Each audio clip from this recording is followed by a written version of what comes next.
খুব ব্যথা পেয়েছেন তাই না? আমার কিছু হয়নি, চলো বাসা চলো।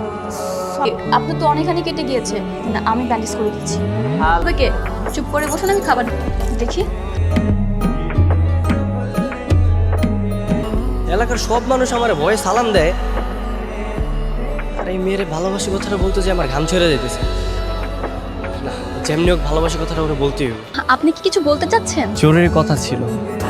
আমি তোমাকে লিমা, ওই দিন তোমাকে যে কথাটা বলতে পারিনি আজকে বলতে এসেছি।